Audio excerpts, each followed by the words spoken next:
Welcome आपका defence welfare समाचार में। आज हम एक महत्वपूर्ण लेटर के बारे में बात करेंगे और यह लेटर 16 अप्रैल 2026 को जारी किया गया है। जितने भी हेडक्वार्टर हैं उन सभी को या ईसीएचएस के हेडक्वार्टर हैं ये लेटर भेज दिया गया है।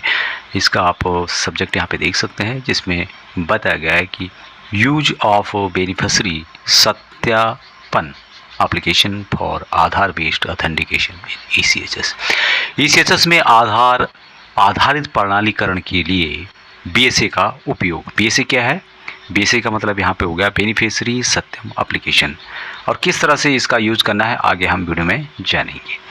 यहाँ पर कुछ पॉइंट बताए गए हैं, उनको हम एक एक करके जाते हैं। पहला पॉइंट यहाँ पे है जिसमें बताया गया है it is intimated that beneficiary सत्यापन application developed by NIC has been approved by UIDAI for undertaking biometric Aadhaar based validation of beneficiaries while available in facilities extended under various schemes of Government of India. COECS is advanced stage of integration of PSA with ECS software application to undertake biometric validation of its beneficiaries while availing medical services.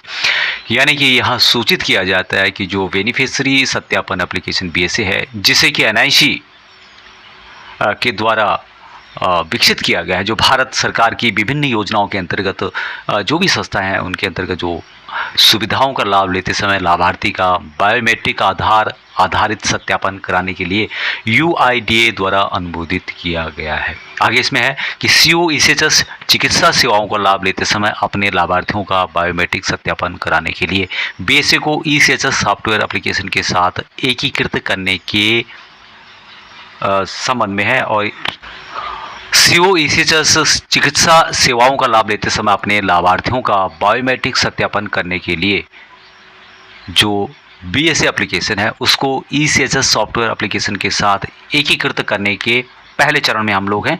यहाँ पर इससे संबंधित update दी गई है और इसका क्या use होगा आगे इसमें डिटेल्स बताया गया है।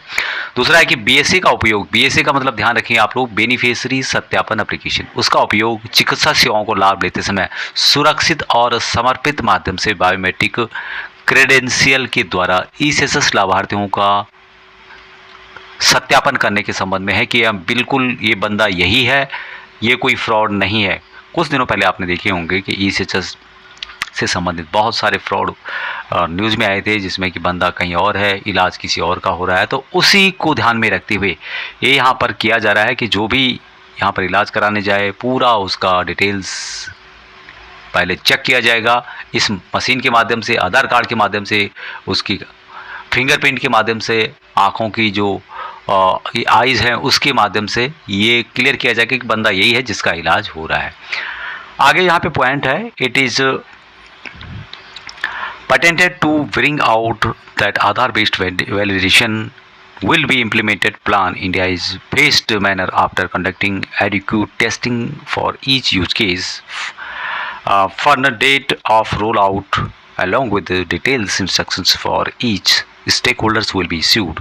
Subsequently, however, it is imperative to ensure adequate.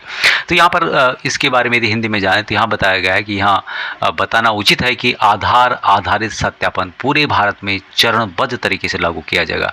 प्रत्येक उपयोग के मामले के लिए पर्याप्त परीक्षण किए जाने के बाद यहाँ पर उसको उसका फलाफ दिया जाएगा। प्रत्येक संबंधित पक्ष के लिए लागू किए जाने की निश्चित तारीख तथा विस्तृत निर्देश बाद में जारी किए जाएंगे। हालांकि हमारे जो लाभार्थी हैं उन लाभार्थियों द्वारा पर्याप्त तैयारी सुनिश्चित करना अनिवार्य है।